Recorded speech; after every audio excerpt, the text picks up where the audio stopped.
Kayaknya sih cowoknya mau nih convert ke agama temen gue gitu. Oh ya silakan juga, cuman ya kita sebagai teman juga tetap akan ingetin dia beneran nggak, atau cuman emang pengen ngedapetin hati lo yang sementara doang, habis itu dia gimana yang kayak gitu lah.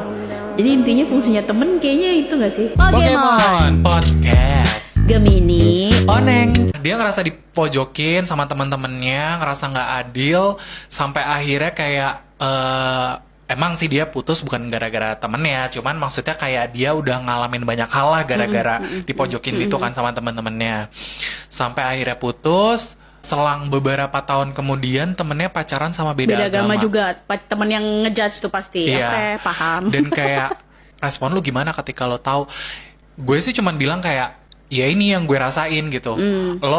Lo ngerasain gimana bimbangnya gue dulu, gimana gamblingnya gue dulu. Gue sesayang itu sama dia, tapi gue nggak bisa selamanya sama dia gitu kan. Kayak karena emang gue nggak mau pindah ke agama dia dan dia nggak mau pindah ke agama gue. Kita sama-sama sayang, tapi kita nggak bisa jadi satu gitu.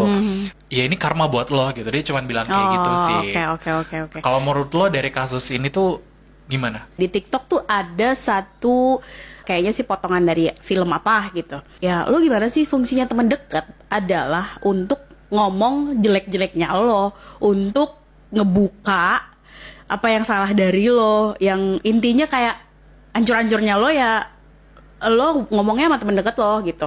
Lo aja pasti nggak cerita dong sama orang tua lo backstreet kalau lo beda agama. Ya satu-satunya benteng yang paling depan siapa ya, temen dekat. Nah temen dekat ya pasti akan ngomong kayak gitu.